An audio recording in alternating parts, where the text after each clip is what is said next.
America's cities and towns will soon fill with parades, fireworks, and barbecues.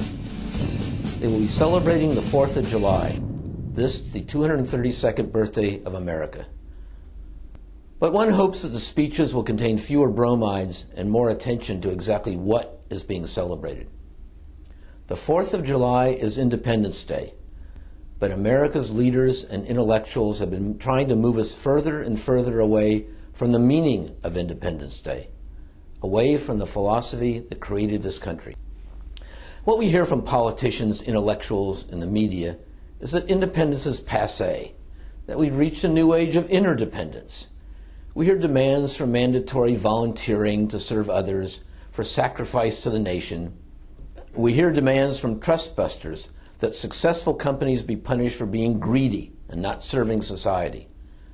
But this is not the message of America. In fact, it is the direct opposite of why America became a beacon of hope for the oppressed throughout the world. They have come here to escape poverty and dictatorship. They have come here to lead their own lives where they aren't owned by the state, the community, or the tribe.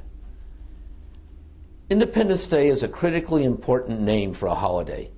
It signifies the fundamental meaning of this nation. The American Revolution remains unique in human history, a revolution and a nation founded on a moral principle, the principle of individual rights. Jefferson at Philadelphia and Washington at Valley Forge pledged their lives, their fortunes, and their sacred honor. For what? Not for a mere separation from England, not, like most rebels, for the freedom to set up their own tyranny. In fact, Britain's tyranny over the colonists was mild compared to what most current governments do to their citizens. Jefferson and Washington fought a war for the principle of independence, meaning the moral right of an individual to live his own life as he sees fit. Independence was proclaimed in the Declaration as the rights to life, liberty, and the pursuit of happiness. What are these rights? The right to life means that every individual has a right to his own independent life, that your life belongs to you, not to others to use as they see fit. The right to liberty means the right to freedom of action, to act on your own judgment, the right not to have a gun pointed at your head and be forced to do what someone else commands. And the right to the pursuit of happiness means that you may properly pursue your own happiness, that is, your own career, your own friends, your own hobbies, and not exist as a mere tool to serve the goals of others. The Founding Fathers did not proclaim a right to the attainment of happiness, knowing full well that such a policy would carry with it the obligation of others to make you happy and result in the enslavement of all to all. The Declaration of Independence was a declaration against servitude, not just servitude to the crown, but servitude to anyone. That some signers still own slaves does not negate the fact that they established the philosophy that doomed slavery.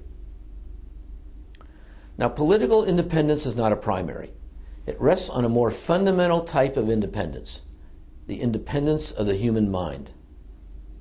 It is the ability of a human being to think for himself and guide his own life that makes political independence possible and necessary. The government, as envisaged by the Founding Fathers, existed to protect the freedom to think and the freedom to act on your own thinking. If human beings were unable to reason, unable to think for themselves, there would be no autonomy or independence for a government to protect. It is this independence that defines the American Revolution and the American spirit.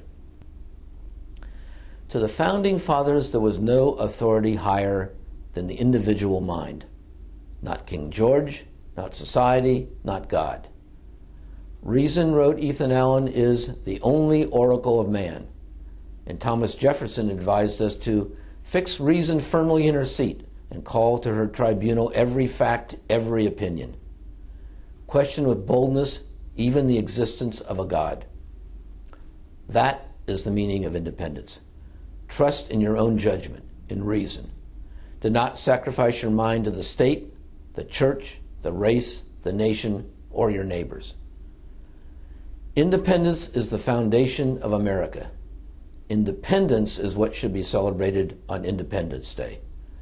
That is the legacy our founding fathers left us. It is a legacy we should keep, not because it is a legacy, but because it is right and just.